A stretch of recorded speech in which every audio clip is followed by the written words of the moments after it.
Praise the Lord. The Bible says, "The Spirit of the Lord is upon me, because He has anointed me to preach the gospel to the poor. He has sent me to heal the brokenhearted, to preach deliverance to the captives and recovering of sight to the blind, to set at liberty them that are bruised, and to proclaim the acceptable year of the Lord." Our God is Jesus, the Anointed One, the miracle-working God. Praise the Lord. Good morning, everyone. Good morning, Philippines. Good morning, mga kapatid sa iba't ibang part ng Asia.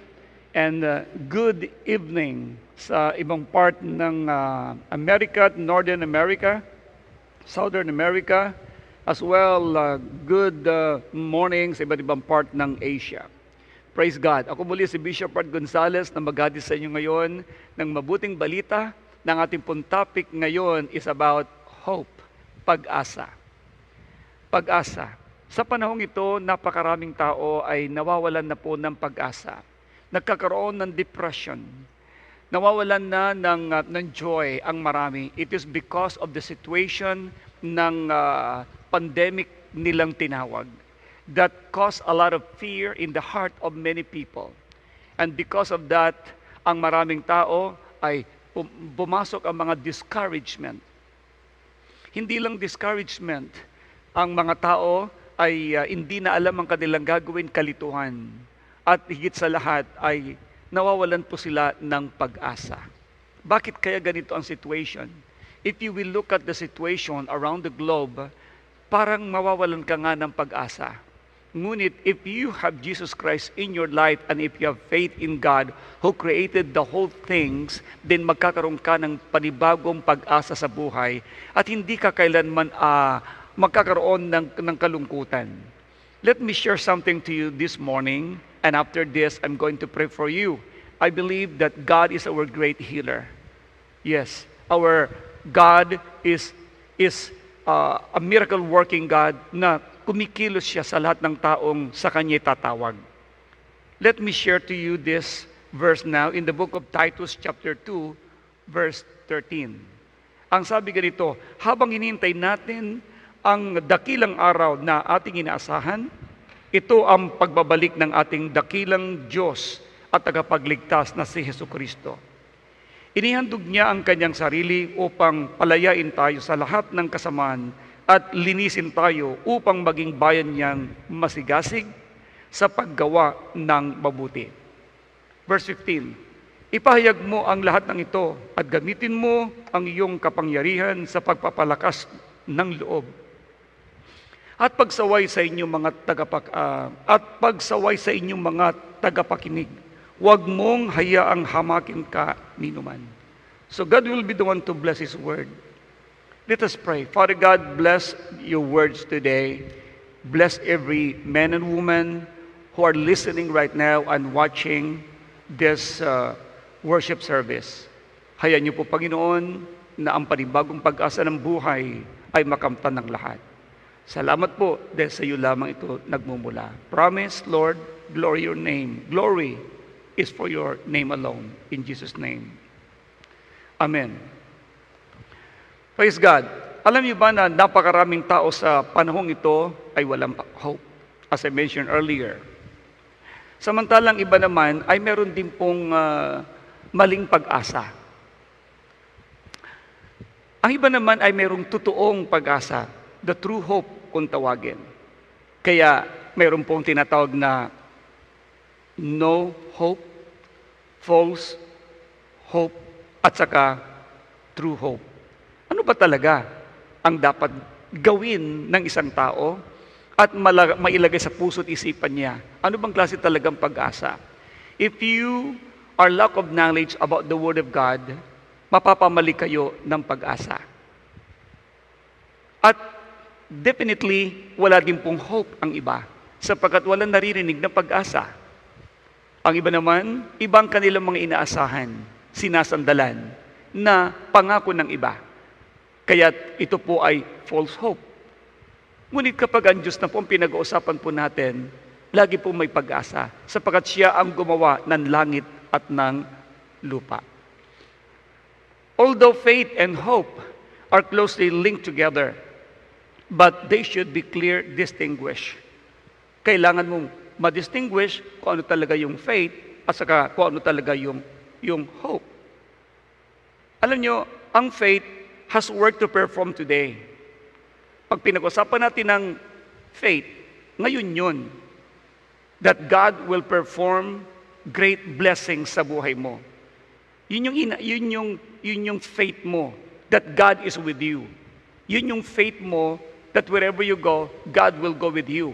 Kaya ang faith ay nag-aalis ito ng takot sa puso ng isang tao. Ang hope naman cheers faith along the way and points to reward of service. Ito po yung hope na umaasa lamang, umaasa siya. Umaasa siya at naniniwala siya na siya ay mabibiyayaan sa pinangako ng iba at pinangako ng Diyos. Ang faith ay dumarating lamang sa puso ng tao sa pamamagitan ng pakikinig at pakikinig ng salita ng Diyos na sinasabi ng Romans chapter 10 verse 17. Samantalang hope naman ay ito po ay sa pamamagitan ng experience. Na sinasabi mo, umaasa ako na yung nakita kong yon ay aking makakamtan. Yon. Umaasa ako na yung naranasan ko noon, mararanasan ko din ngayon. Yan ang tinatawag na hope. Ang Word of God ay nagsasabi patungkol sa pag-asa. Naalala ko sinasabi ng 1 Corinthians chapter 13, verse 13. If I'm not mistaken, ang sinabi niya doon, 3 ang mananatili, pag-ibig, pag-asa, at pananampalataya. Ngunit ang higit sa lahat dito ay ang pag-ibig. Pero dahil ang topic po natin ay hope, ito po ay isa sa inilagay ng Diyos sa Biblia na hindi dapat mawala sa puso ng tao. Ito yung dapat na manatili sa puso natin. Kung tayo puno ng pag-ibig at puno rin tayo ng pananampalataya, magkaroon din po tayo ng punong-puno ng pag-asa. I do not hope to something that I don't already I am. Ibig sabihin, hindi mo pwedeng asahan ang isang bagay na nakamtan mo na. Kaya for example, ang kaligtasan mo ay tinanggap mo na. So, hindi mo na inaasahan yon dahil nasa sayo na yun. Yan ibig sabihin, I do not hope to be something that I know I already am. Nasa akin na. So let us examine 3 classes of faith and hope and word today, especially ang tinatawag po natin na love. Pero of course, since na nakasentro tayo sa pag-asa, sabi niya, let us examine 3 classes in the word today in the respect of the relations to hope. Ano yun? So, there are those who have no hope, as I mentioned earlier. Yung iba naman ay false ang kanila pong pag-asa. Ang iba naman ay tunay na pag-asa. So ito ngayon ang ating pong pag-uusapan ngayon. Ang ating discussion is about the hope. Okay, una, no hope. May mga tao ay wala talagang pag-asa. Sabi ng Ephesians chapter 2, verse 11 up to 12, noong panahong iyon, hiwalay kayo kay Kristo. Hindi kabilang sa bayang Israel. Sabi ng verse 12 dito, at hindi saklaw ng tipan na nababatay sa mga pangako ng Diyos. Nooy nabubuhay kayo sa mundo na walang pag-asa at walang Diyos. Yun. Kaya kapag unbeliever ka, wala ka talagang pag-asa. Katulad mo isang hintil noong unang panahon na walang kapag-asa, nabubuhay lamang na para lamang hayop.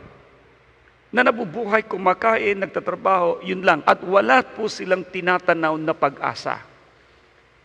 At iyan ay nabanggit ni Pablo noong unang panahon yon, nung hindi mo pa nakikilala ang Panginoon Jesucristo. Nabubuhay ka sa mundo na walang pag-asa dahil wala kang Diyos. Kaya ayon sa salita ng Diyos, there are people today as described as having no hope talaga, without God in the world. Kaya kung ikaw ay walang Diyos, tulad po ng sinasabi ng mga atheist, wala na talagang pag-asa dahil dito lang sila sa mundo. Wala nang future. Naalala ko ang isang isang doktor na ginagamot niyang isang biktima ng COVID-19. Then, ang kanya po lang ginagamot ay isang mananampalataya. Tapos yung may sakit na ito, ay hindi lang pala COVID-19 ang mayroon siya, kundi meron siya sakit sa puso, merong asthma. Ibig sabihin, complicated na. Pero siya ay masaya, dahil lang sabi niya doon sa doktor, alam mo, okay lang na ako'y gumaling, pero okay din ako na mawala sa mundo. Sabi niya, ba't mo sinasabi yan? Because I have hope in my God. He promised me eternal life. Ang sabi ng doktor, do you not know that I don't believe in God? Oh, so sabi nung pasyente, so you have no hope. Wala ka palang pag-asa. Then pumasok sa isip at puso nung doktor na yon, yung salitang, oh, so wala ka palang hope. Inisip na ng inisip nung doktor na yon na atheist. Then until he realized na, oo nga ba, bakit nga wala akong pag-asa? Ang iniisip ko na lamang ay kumita, mabuhay, at pag namatay na, wala na. Bakit kaya ang taong ito mamamatay na, puno-puno pa rin siya ng pag-asa, and I can see, his face is always shining. Then, binalikan niya ang pasyente niya, at sabi niya, why you are full of hope? What is that for? Ano ba talaga yan? Then, inexplain ng pasyente kung bakit puno siya ng pag-asa na si Jesucristo ay namatay sa krus ng Kalbaryo, inilibing at muling nabuhay, at natigis yung kanyang sariwang dugo na yon para tubusin ang taong makasalanan. And that's the time na na-realize ng doktor na yon na isa pala siya makasalanan, kaya hindi niya naintindihan kung may Diyos, at hindi rin niya naintindihan kung ano ang Biblia. Then, namatay yung pasyente, pero bago siya namatay, ang sabi ng pasyente, Doc, gusto mo bang tanggapin ng Diyos ko na nagbibigay sa akin ng pag-asa? At sabi niya, paano tanggapin? Hindi ko naman siya nakikita. Yan ang Diyos. Hindi mo siya pwedeng makita dahil siya ang may gawa ng langit at ang lupa. Hindi siya mahawakan ng sinuman, kundi siya lang ang pwedeng humawak sa nilikha niya. Sabi niya, how? Tanggapin mo si Jesus sa buhay mo. So tinanggap niya si Jesus Christ. After niyang tanggapin, ay after few hours, nawala na, namatay na yung pasyente niya. Then, naramdaman na lang ng doktor na yon na ang saya ng kanyang kalooban, ang saya ng kanyang puso. Sabi niya, is this the hope? Ito ba yung sinasabi ng pasyente ko na yon, na pag-asa ng buhay? Punong-puno ako ng kasiyahan. And praise the Lord, he began to read the Word of God, then he found out na ang pag-asa pa lang talaga ng tao ay hindi sa mundong ito, kundi sa Diyos lamang. Praise the Lord. Alam nyo, may mga tao na nagsasabi na, wala na talagang pag-asa. While you may think that there are many who have no hope. Pero alam nyo, disagree po ako dito. Hindi ako papayag na ikaw na nanonood ngayon ay wala kang pag-asa. No. You have a hope. Lahat ng taong walang pag-asa, change your mind. You have a hope.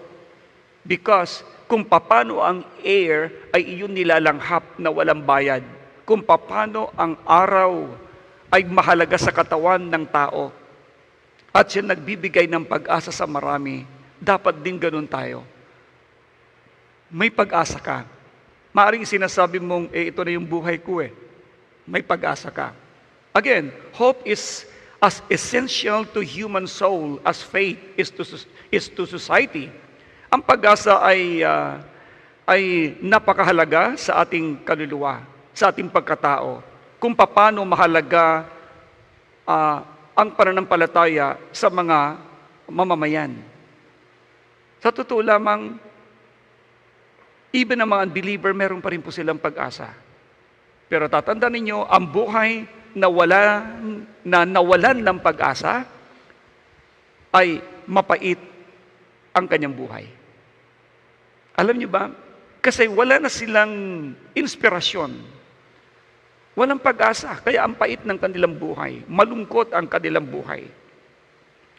Alam ng Diyos ang kailangan ng tao. Kaya binigyan niya ng pag-asa ang tao after niya magkasala. Nakita niya si Adan nung ito'y nagkasala, nawala ng pag-asa dahil pinalayas na siya sa Garden of Eden. Ngunit gumawa ang Diyos ng paraan. Muli niyang dinamitan ito ng damit naman ng nagawa sa balat ng hayop upang sa gayon hindi lumakad ang isang nilikha niyang si Adan sa Eva na hubot-hubad. Ito yung pag-asa na ibinigay ng Diyos sa tao. Na kung sa panahong ito, ikaw ay sa tingin mo'y walang-wala ka, begin to put your trust in God at ikaw ay kanyang daramtan. Bibigyan kanya ng panibagong pag-asa sa buhay. Hindi ka mawalan ng anumang ikangay yung pangangailangan mo, God will supply. Hindi ka maubusan. Only you have to understand the great provider. Kaya yan ang sinasabi ng Ephesians chapter 2, verse 12, na kailangan mong lubos na paniwalaan ng ating Diyos na buhay ay nandiyan lagi siya.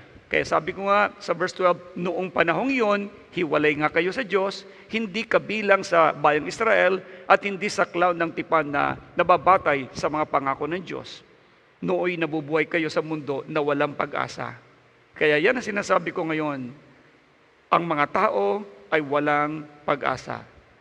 Alam niyo, mulat sa Paul, ang tao ay umaasa sa Diyos, okay sa mga Diyos-Diyosan. Tingnan niyo po ang mga unbeliever. Ang tinatawag po nila Diyos-Diyosan. Kasi mayroon pa rin silang pag-asa. Ngunit ang tawag po dyan ay pag-asa na maling klase ng pag-asa. Kaya gayon naman, tanggapin natin na may tao na naguguluhan, walang pag-asa at walang Diyos sa mundo. Ano pa yon? Nakalulungkot nga isa sa mga malaking dahilan ng kamatayan ng maraming kabataan ngayon ay yung tinatawag na suicidal, yung pagpapakatiwakal, pagpapakamatay. Bakit sila nagpakamatay? Hindi lang kabataan, kundi iba't ibang klase ng ito. Ba't sila nagpakamatay? Ang tawag doon ay kawalan ng pag-asa. Hindi na masolve yung problema, magpapakamatay na. Minsan narinig po natin sa parting Japan, kapag sila nagpakamatay, ang tawag po doon ay hero. Pag hindi na makabayad sa kanilang mga utang, magpapakamatay, pupunta na sila doon sa lugar kung saan ay lugar ng pagpapakamatay. Kasi nawala na sila ng pag-asa. Nasira ang kanilang relasyon sa kanilang kapwa, sa kanilang pamilya, pupunta na lang doon, magpapakamatay. Ang tawag pa sa kanila ay dakila, hero. Yan po mga minamahal ay kawalan talaga ng pag-asa. Kaya kung may katabi ka dyan, sabi mo sa kanya, huwag mawawalan ng pag-asa. Huwag mawawalan ng pag-asa. So, yan ang una, no hope. Kaya kapag no hope, nagpapakamatay. Walang pag-asa, nasisira na ang buhay. Walang pag-asa, sobra na ang kalungkutan. Kaya tandaan ninyo, ang mga tao na walang pag-asa ay hindi po masaya. Walang tinatanaw na pag-asa. Okay, no hope. Number 2, ang tawag naman natin dito ay false hope. Maling pag-asa. Bakit maling pag-asa? Matthew chapter 7 verse 21 to 27, basahin niyo na po ito sa inyo po mga Biblia. Alam niyo, yan po yung mga tao na ang inaasahan po nila ay lakas ng iba. Inaasahan nila ay ang hinahawakan nila mga Diyos, anting-anting. Hinahawakan nila ay ang pangako ng iba. Hinahawakan nila ay kayamanan ng iba.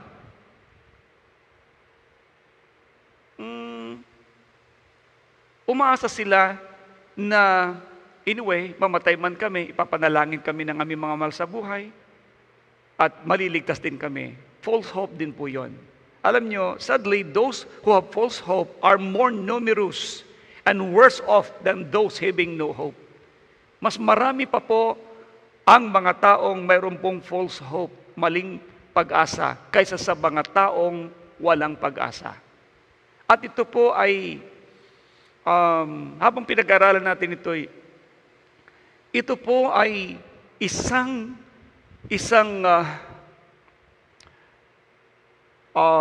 mahirap na maintindihan ng tao. Dahil inaasahan mo in-apply mo ang maling pag-asa. For example, yung mga tao na nandoon po sa bundok ng Taal, kung saan ay nagkaroon ng pagputok ng bulkan, di ba? Alam niyo ba na hindi natin makikita sa lugar na yon ang pag-asa? Na tulad ng iba, pinaalis na po sila doon, pinipilit pa rin silang bumalik at ang sinasabi, nandoon ang aming pag-asa. Ang iba ay pinalikas na binigyan na po ng magandang bahay, ang isip pa rin, nandoon ang aming pag-asa. Ang iba naman, inalis sila sa squatter area, binigyan po sila ng magarang tahanan, bumalik pa rin sa syudad, then iniisip nila, narito ang aming pong pag-asa. Hindi man lang pinairal ang kanilang mga kaisipan na doon sa pinagdalan sila ay pwede silang magkaroon ng panibagong magandang buhay na hindi po miserableng tahanan at miserableng buhay. Alam nyo, hindi natin matatagpuan ang tinatawag na pag-asa sa tinatawag na maling pag-asa. Okay? Many who have false hope can be found right in our own communities. Nasa paligid natin, sa iba't ibang part ng bansang Pilipinas, ang dami pong mga inaasahan na hindi naman talaga pwedeng asahan. False hope is far worse than no hope at all. Alam nyo, maling pag-asa ay mas masahol sa walang pag-asa. Tatandaan niyo po yun, ulitin ko muli, maling pag-asa ay mas masahol sa walang pag-asa. O at least may pag-asa yun, mali nga lalo sila mapapahamak. A man who finds himself hopeless may be inclined to accept true hope. Ulitin ko muli sa Tagalog, ang tao na nalaman niyang wala na siyang pag-asa ay pwede siyang makatagpo ng pag-asa. Kaya kung alam mo wala ka ng pag-asa, tinanggap mo na yon, then yun yung panahon na makakatagpo ka ng panibagong pag-asa. Pero ang taong nalaman niyang walang kabuluhan ang kanyang inaasahan, saka pa lang niya tatanggapin ang ibang pag-asa. Kaya tingnan niyo po yung walang pag-asa. Siya ngayon ay nagkakaroon ng pag-asa, sinabi, ay wala na palang pag-asa. Then, sasabihin niya ngayon, okay, so maghanap ako ng panibagong pag-asa. Pero yung iba naman, dahil sa mali ang kanilang pananampalataya, pananiniwala at pag-asa, naghahanap pa po ng iba pang mali. For example, umasa sila doon kay Padre Pio. Nung wala silang nakitang kagalingan, lumipat naman kay San Jose. Nung wala silang nakitang kagalingan, lumipat muli kay San Pablo. So lipat ng lipat. Tatandaan ninyo, if it's not in line on the Word of God at iba po ang tinawag po ninyong Diyos, mali na po lahat yun, mali na pong pag-asa.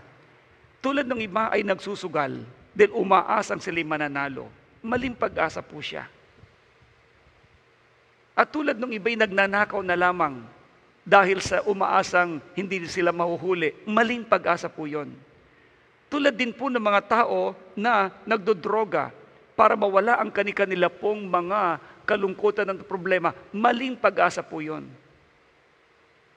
At tulad po din po ng iba na nagtayo sila ng kanila pong tahanan, ng feelings ay secure sila, pero ang tahanan na kanila itinayo ay wala sa pundasyong bato. Dumating ang bagyo, nagiba. Yan ang sinasabi ng Luke chapter 6, verse 47 to 48. Ang mga maling pag-asa ay nabuo sa maling pundasyon. Mali kasi ang pundasyon ng kanilang pag-asa na yon. Kaya ang example po dyan, ang taong nagtayo ng sariling tahanan na hindi inilagay man lang sa pundasyong bato. So, nung dumating yung time, inanay na ang kanila mga poste, dumating ang baha, ito ay nag-collapse na. Dumating ng bagyo, bumagsak lahat. Kaya tulad ng mga manginginom, the drunkard, who thinks that they can quit anytime he likes, is also a false hope. Nasabi na iba, ay, kung naman nagiinom at kung ayaw ko na, ayaw ko na. I don't think so. Hindi maling klase ng pag-asa na kaya mong baguhin ang sarili mo right away. Maling pag-asa po yun. Tulad nga ng sanabi ko sa inyo, may mga taong magnanakaw, umaasang hindi sila mahuhuli. Maling pag-asa po yun. Tulad din po ng mga church members na sabi nila, ako na may nabaptize. Okay? Basta gagawa na lang ako ng mabuti, maliligtas ako. Tatandaan ninyo, walang pag-asa sa church. Ang pag-asa mo ay naka Jesus. So there are also those who believe in religion na walang Kristo. Yun ang kanila pong inaasahan. They have false hope. Kaya samahan man natin lahat ng klase ng religion sa buhay, sa mundong ito, there is no hope in religion. Because the hope for eternal life, only Jesus Christ could give. I hope you're listening to me, guys. So, there are also hope, or false hope, na minsan ay hindi na ginagamit ang wisdom. Na sabi nila, hey, ako naman ay marunong. Alam nyo, even wisdom that is not founded upon the fear of the Lord is a false hope. Kung ikaw ay may talino na wala kang banal na pagkatakot sa Diyos, false hope po yun. Sabi ng Ecclesiastes chapter 1 verse 18. Kaya nga, ang word dito, the fear of the Lord is the beginning of wisdom. The beginning of wisdom. Kaya kung may wisdom ka na wala kang banal na pagkatakot sa Diyos, false po yan. False hope. Dahil mapapamali ka, masisira mo ang prinsipyo ng buhay. Dahil sa karunungan mo, hindi na baling manloko ka ng kapwa mo. So wala kang fear of the Lord for that. That is a false hope. So there are those who believe that if they marry an infidel, they can lead them to Christ. Ano ibig sabihin? Yung mga tao dyan na believer, minsan mag-aasawa po sila ng unbeliever, umaasa po sila na madadala ko din naman kay Lord yan eh. That's wrong. If you're a believer, marry a believer. Nang sa gayon, you will soar high together. Pero kung both of you are unbeliever, your fiancé, boyfriend mo ay hindi naniniwala sa pananampalataya, ang tendency, ikaw ang kanyang hahatakin. Kaya before you get married, see to it na ang iyong mapapangasawa ay may fear of the Lord or believers of our Lord Jesus Christ. Huwag po yung, hindi, umaasa naman ako, maboborn again din siya. That is a false hope. Ngayon pa lamang gawin mo na. Ganon din, ang marami pong mga kababaihan, ang kanila pong pag-asa, gwapo kasi, mayaman kasi, secure ako dito. No, false hope po yun. Dahil it is against God's will na nakalagay sa Biblia, huwag kang makikipamatok sa hindi mananampalataya. Kaya huwag mong aasahan na gaganda ang buhay mo kung ang iyong mapapangasawa ay hindi talaga may banal na pagkatakot sa ating Diyos na buhay. False hope ang tawag po dyan. Okay? So, marami pa mga false hope na dapat nating pag-usapan, pero binigyan ko kayo ng mga halimbawa na yon. Now, let us go to the real hope, the true hope. Sa Titus chapter 2, verse 13 to chapter 3, verse 7. Mahaba po ito. But we're going to read Titus chapter 2, verse 13. What is true hope? There is only one in regards to salvation. Pag-uusapan po natin ang kaligtasan, isa lang ang pag-asa ng isang tao na magliligtas sa Kanya. Yan ang Panginoon Kristo na namatay sa krus ng Kalbaryo. Una, nagkatawang tao, ipinanak ng isang berhen. Pagkatapos nabuhay siya dito ng 33 years, then before siya namatay, i-demonstrate niya yung kanyang kapangyarihan. Nagbigay siya ng pag-asa sa maraming mga tao. Then He sacrificed Himself for your salvation and for my salvation. Kaya sabi ng Titus 2 verse 13, habang hinihintay natin ang dakilang araw na ating inaasahan, ito ang pagbabalik ng ating dakilang Diyos at tagapagligtas na si Jesucristo. Kaya ito pong si Jesucristo na ating pong sinasamba, siya yung Diyos na namatay, o nagkatawang tao, namatay, inilibing at muling nabuhay at nangakong siya'y babalik. Kaya ang sabi niya, umaasa tayo. Siya yung tagapagligtas lang po natin. Ang religion could not save you. In fact, may lumalabas po ngayon na isang tao na siya lang daw po talaga ang tagapagligtas. Nakalimutan ko lang yung pangalan po niya, but it has been spread out na siya lang yung tagapagligtas, sumampalatay ka sa Kanya at hindi ka raw mamamatay. Dahil siya yung tagapagligtas mo. That is a false hope. Sample po yun ng false hope. Okay, ngayon, itong true hope na to, si Christ lang ang tagapagligtas pag pag-uusapan natin ang kaligtasan. Religion cannot save you. Sino man author ng religion, they died, namatay hanggang ngayon, nananatiling patay. Pero si Kristo ng Kristyanismo, namatay inilibing, muling nabuhay. Kaya He died once. And He rose from the dead, and He is alive forever and ever. And He promised also na siya na yung Diyos. Sabi niya, I am the God of all flesh. Is there anything too hard for me to do? Jeremiah 32, verse 27. I am the God of all flesh. Is there anything too hard for me to do? Kaya ikaw mismo ay may pag-asa kapag sa Diyos ka umasa. True hope po siya. Ano pa? Sabi ng verse 14, inihandog niya ang kanyang sarili upang palayain tayo sa lahat ng kasamaan at nilinisin tayo upang maging bayan niyang masigasig sa paggawa ng mabuti.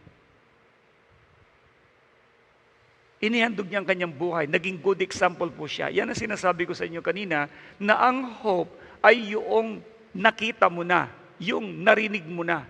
Ito na yon. Praise God. Now, another one is Hebrews chapter 6 verse 18.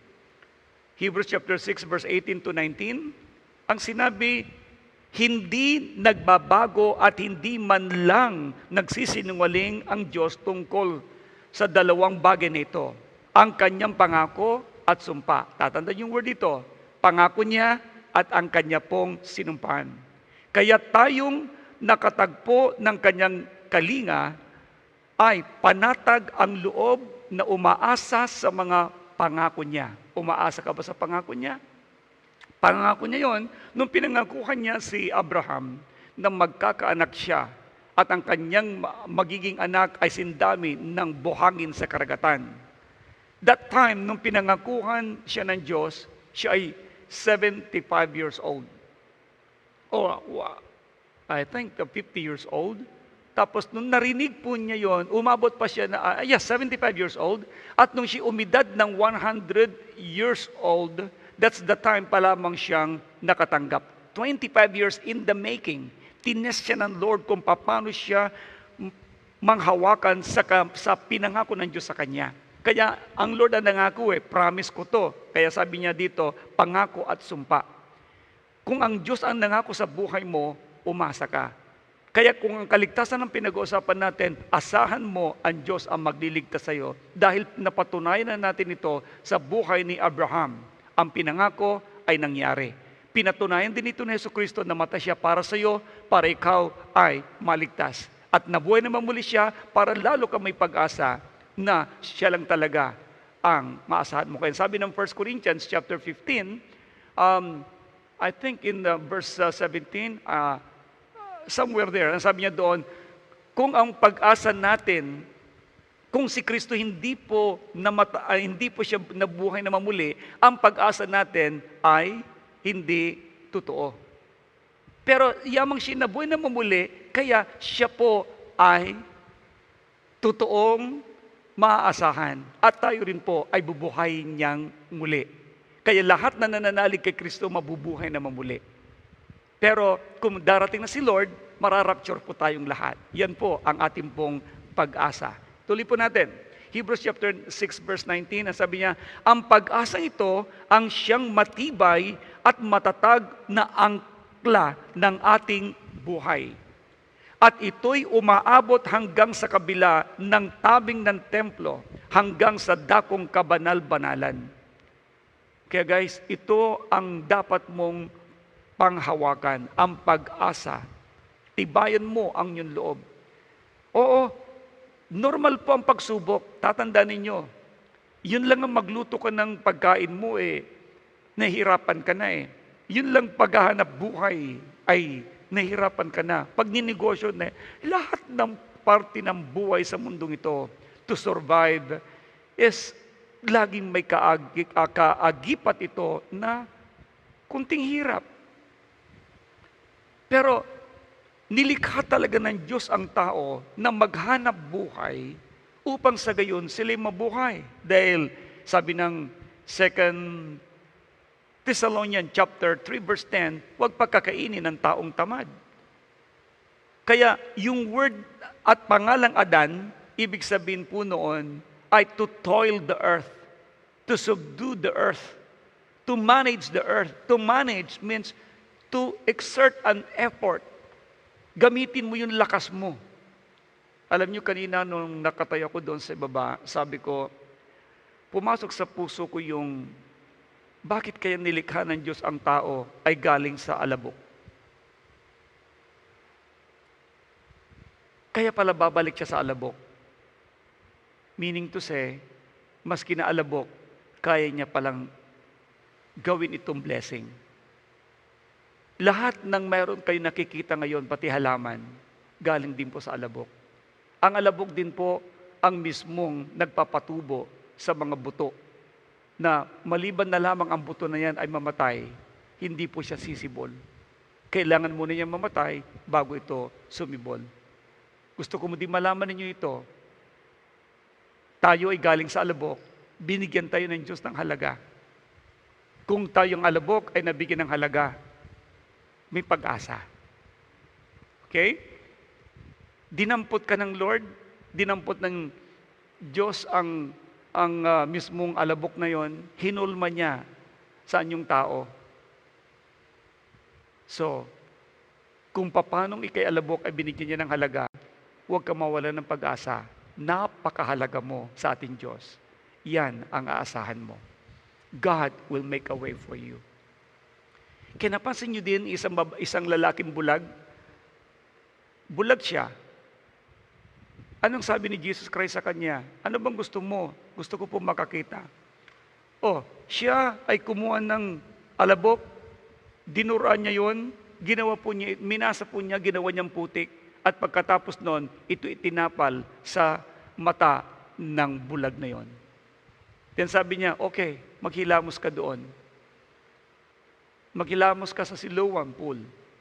Noong naghilamos po siya, ang kanyang bulag na mga mata ay nakakita. Putik ang ginamit. Now, anuman ang sitwasyon ng buhay mo, kung ang putik ay mahalaga sa Diyos para sa tao, gusto ko rin malaman mo na pag umasa ka sa Diyos, anuman ang mayroon ka ngayon, maliit man o malaki yan, God can bless that one. Kaya niyang i-bless ang buhay ng taong sa Kanya ay umaasa. Kaya ang tawag po dito ay true hope. Tunay na pananampalataya. 1 Peter chapter 1, verse 3 to 5 says, pasalamatan natin ang Diyos at Ama ng ating Panginoong Jesucristo.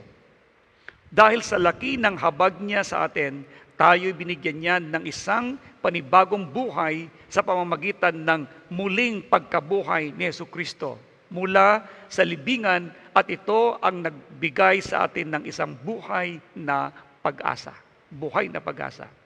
Verse 4, makakamit natin ang isang kayamanang di masisira, walang kapintasan, at di kukupas na inihanda ng Diyos sa langit para sa inyo. Tandaan mo ha, may inihanda ang Diyos na biyaya sa langit.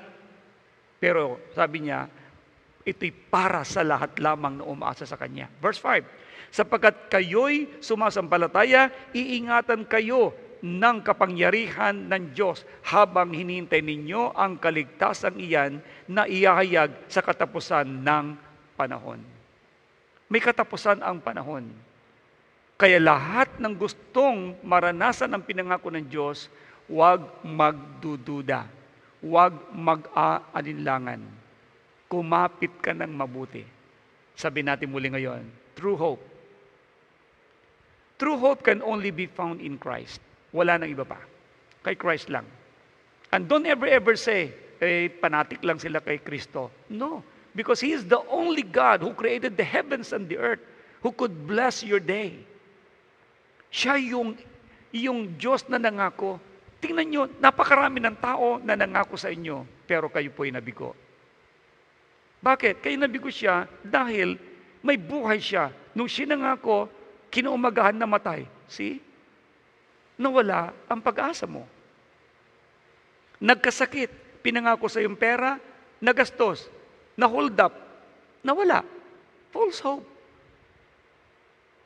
Malulungkot ka kapag ang pag-asa mo ay sa buhay ng iba. Pero sasaya ka, sisigla ka kapag sa Diyos ka umaasa. At alam ng Diyos yung umaasa sa Kanya. Praise God. 1 Peter chapter 3, verse 15. Malapit akong matapos. Okay. 1 Peter chapter 3, verse 15. Igalang ninyo si Kristo mula sa inyong puso at sabihin ninyo siya bilang Panginoon. Okay? Ulitin ko muli. Igalang ninyo si Kristo mula sa inyong puso at sabihin ninyo siya bilang Panginoon. Lagi kayong maging handa, magpaliwanag sa sino mang magtatanong sa inyo tungkol sa pag-asa na nasa sa inyo. Ipaliwanag mo. Kaya ito pinapaliwanag ko sa inyo. I am full of hope. I have faith in God. I have full of hope na ang mga bagay na nakikita kong gusto kong makamtan, naniniwala ko, God will make a way to bless me. Pero ulitin ko muli, si Lord ang aasahan ko na yung panalangin ko ay ipagkakaloob niya. Kasabay ng aking pananampalataya. So, ngayon, meron ka bang pag-asa? Meron ka bang kasagutan sa patungkol sa tunay na pananampalataya? Do you have such a hope? Now, as I conclude, stay full of hope. How to have a strong hope? Una, hold on to God's Word. Panghawakan mo ang mga pinangako ng Diyos sa iyo. Hold on to God's Word. Dahil siya na nangako, hindi ito napapako. Kung si Lord ang nangako kay Abraham, Isaac at Jacob, ganun din kay Joseph. Siya rin ang nangako kay Peter, kay Paul, na sila natin magtatagumpay. Salita ng Diyos ang pinanghawakan po nila. Kaya hold on to God's Word. Dahil mawawala yung langit at ang lupa. Sabi ng Matthew chapter 24, verse 35, mawawala yung langit at ang lupa. Pero ang salita ng Diyos, mananatili, magpakailan-kailanman. So, hold on to God's Word. Number 2, remember God's promises. Alalahanin mo lagi ang mga pinangako ng Diyos sa iyo. Naniniwala ko sa pamagitan ng mga latay na tinamo ni Jesus, gumagaling ang tao na umaasa sa Kanya at nananampalataya sa Kanya. So remember God's promises. Ang Biblia'y nasulat na at ang mga isinulat dyan ay ang mga bagay na nangyari na pwede pong mangyari muli sa ating pong panahon. Kaya nga history, kaya mayroong word lagi tayong binibigas na history repeats itself. Kaya nauulit-ulit lang po ito. Dahil ang taong may pag-asa, laging may pag-asa. Okay?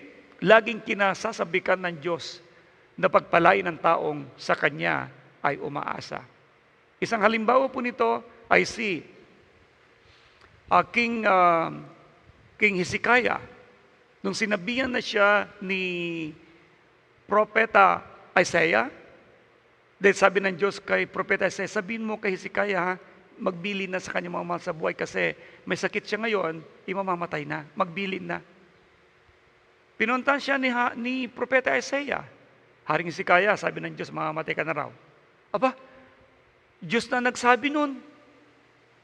Sabi ng Diyos, mamamatay ka na, ibilin mo na lahat ng mga gusto mong ibilin.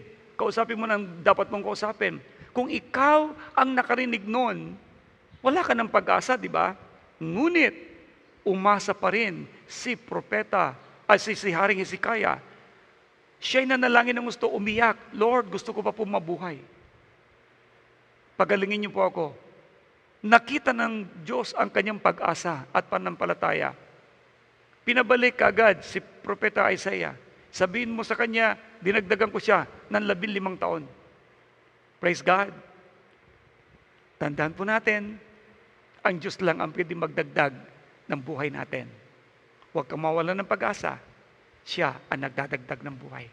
Napatunayan na po ito sa Biblia. Maging si Lazaro, na kapatid ni Marta at ni Maria, namatay na. Binuhay pa. God is a resurrection God. He could resurrect you. Kaya sabi nga niya, I am the resurrection. So, remember God's promises. Magkukulang ka ba financially? God promised this. He will supply all your needs. Pero, gawin mo yung pinangako yung utos ng Diyos sa'yo. Para sa gayon, yung pangako niya ay makakamtan mo. Wala kang karapatan na umangkin ng mga promises ni Lord kung hindi mo naman ginagawa yung kanyang alituntunin na pinagagawa sa iyo. And the last one, let's hope remain in your heart. Panatiliin mo ang pag-asa sa puso mo. Huwag ka na mag-alilangan. Umasa ka. Ang Diyos ay gagawa ng milagro. COVID-19, parang kaso lang ho yan. Si Lord ang pag-asa mo. Mag-iingat ka lang. Dahil ang pag-iingat mo ay isa rin pong response mo sa pag-asa mong gumaling at mabuhay. Praise God. Nawala ka ng trabaho, umasa ka. God will make a way for you dahil ang taong masipag, sila pa po ang nilalapitan para bigyan ng hanap buhay. Kaya lahat ng umaasa na magkakatrabaho, mag-ready na kayo. Magsipag na kayo. Pag-aralan nyo na ang dapat yung pag-aralan patungkol sa trabahong gusto ninyong makamtan at umasa kayo na ang inyong napag-aralan ay inyong magagamit sa inyong paghahanap buhay. Praise the Lord. Kaya ang pag-asa kay Kristo at sa kanyang salita lamang ang pinakamahalagang bagay na dapat mong gawin. Because He who promised is the God who never lies. Hindi nagsisinungaling. Praise God. Kaya ngayon, ipapanalangin ko po kayo. Huwag mawalan ng pag-asa. I hope na wala kayo doon sa tinatawag na no hope, false hope, but narito kayo sa true hope. Ang pag-asa ay sa Diyos lang. And He can bless your day wherever you go. Amen? Praise the Lord. Napakaganda ng awitin na nagsasabing, Lord, Ikaw ang aking Diyos. Ikaw ang aking kalakasan. Ikaw lang ang aking pumpatnubay. Walang Diyos na tulad mo. Shall we sing this song? Walang Diyos na tulad mo. Kung nakilala mo na si Jesus, please sing this song. This is very, very powerful song. Mapalad ang nakakilala sa Diyos. Praise the Lord. Let's sing this song. Mula nang ikaw, Jesus, ay aking makilala. Ang buhay ko'y puno na ng pag-asa. Oh, thank you, Jesus. Thank you, Lord Jesus Christ.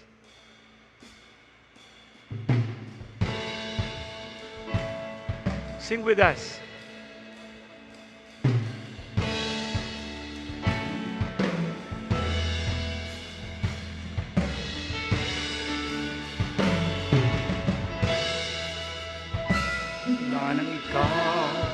Jesus ay makilala. Ang buhay ko'y puno na ng sigla. Liwanag mo ang siyang taglay, sa landas ko'y aking gabay. Pag-ibig mo'y aking buhay. Ikaw ang aking Diyos, ang kalakasan kong tunay, ang palagi kong patnubay, na sa aking umaakay. Wala ng Diyos na tulad mo. Wala ng Diyos na katulad ni Jesus. Come on, let's worship Him. Ikaw, Jesus ay makilala. Ang buhay ko'y puno na ng sigla. Liwanag mo ang siyang taglay, sa landas ko'y aking gabay. Ang pag-ibig mo'y aking buhay. Ikaw ang aking Diyos, ang kalakasan kong tunay, ang salagi kong pagtubay, na sa aking umaakay. Wala ng Diyos na tulad mo. Lord, Ikaw lang ang aming Diyos, ang kalakasan kong tunay, ang salagi kong pagtubay, na sa aking umaakay. Wala ng Diyos na tulad mo. Lord, aking Diyos, Ikaw lang yun. Papupurihan ka, aking Diyos. Itataas kita, wala nang hahanapin pa. Sa'yo kami umaasa, dahil sa'yo kami may pag-asa. Aking Diyos, papupurihan ka, aking Diyos. Taas kita, Lord, wala nang hanapin pa. Sa'yo kami umaasa, dahil sa'yo kami may pag-asa.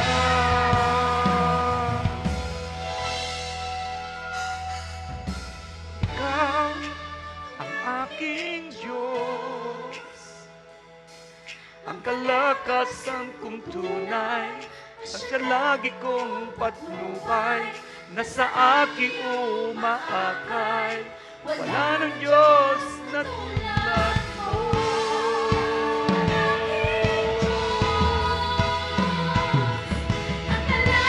Ikaw ang aming kalakasan, O Diyos.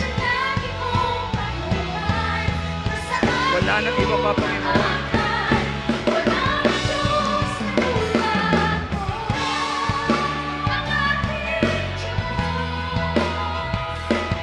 Ang kalakasan kong tunay, nasa aking patnubay, nasa aking umaakay. Wala ng Diyos na tulad mo.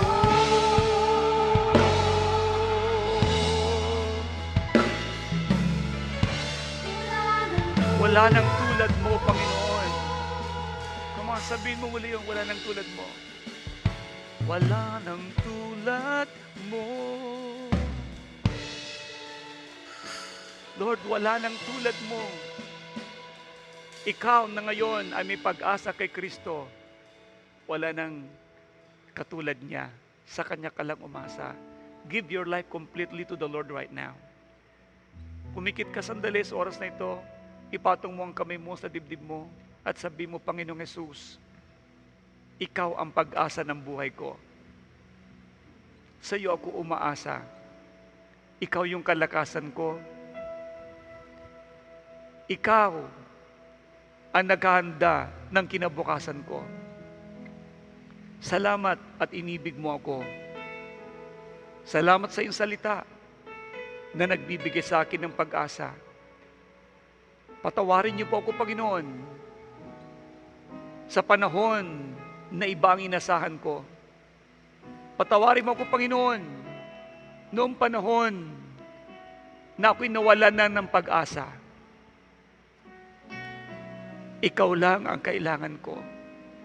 Patawarin mo po ako, Diyos. Linisin mo po ako ng banal mong dugo. Maghari ka sa puso ko. Lord Jesus, ikaw lang ang kailangan ko. Ikaw lang ang buhay ko. Salamat, Panginoon, sa buhay na walang hanggan. At inaasahan ko, hanggang sa kabilang buhay, ikaw ang tagapagligtas ko at buhay na walang hanggan. In the name of Jesus. Ako na lang mananalangin, i-bless niyo, Panginoon, ang bawat taong sa iyo umaasa. Ang panibagong sigla ay kanilang lubos na makamtan. Lord, punuin mo ng pag-asa ang iyong mga anak. At hayaan mo din, Panginoon, kung paano mo pinagpala si Abraham, ganon din kay Isaac at kay Jacob at kay Joseph. At sa lahat ng mga propeta at nila, mga Bible characters, tulad nila David, Panginoon, iningatan mo sila. Ingatan niyo pong lubos ang mga anak mo. Lahat ng sumampalataya ngayon. At sa mga JA1 family members, patuloy na mamumuhay kami ng puno ng tagumpay. Walang kahirapan sa anumang nangyayari sa paligid, hindi kami magpapapekto. Umaasa kami, magandang future namin, Panginoon. And God, wala kaming ibang tatawagin Diyos kundi ikaw lang. Hindi Diyos-Diyosan, hindi anting-anting, at wala rin kaming panghahawakan pangako ng sino man, kundi pangako mo, Panginoon. Dahil ang tao na nangako, Panginoon, ikaw din lang ang magbibless sa kanya. At hayaan niyo, God, ng aming pong panghahawakan lagi ang pag-asa namin. Walang iba kundi ang Diyos na gumawa ng langit at ang lupa. Salamat po, dakilang Diyos. At minsan pa po, Panginoon, lahat ng may sakit, pinapawi ko ang sakit karamdaman sa kanila. Silang umaasa, Lord, hindi maapektuhan ng COVID-19 o ng anumang trangkaso na yan, Panginoon, at anumang mga SARS na yan, O God. Instead, Lord, let there be healing. Sa lahat naman ng mga may sakit sa puso, may problema sa atay, anumang problemang sakit, karamdaman, even cancer, by the power of the living God, those people who have hope in God, pinadadali ko ang kagalingan sa kanilang lahat. Ngayon, in Jesus' mighty name, ikaw na may pag-asa, hawakan mo ang pangako sa pamagitan ng mga latay na tinamo ni Kristo. Gumaling tayong lahat. I speak healing and deliverance upon you now, in Jesus' name. Now, I speak blessings and financial blessing upon you too, even salvation ng mga mahal mo sa buhay. Maligtas silang lahat as you share the salvations of the Lord that you have. I declare you are super blessed today. Hope is in you. Be filled with the hope of God. In Jesus' name I pray. Everybody say amen. Praise the Lord. Stay faithful in the Lord and you have that hope from God. You are super blessed. Amen.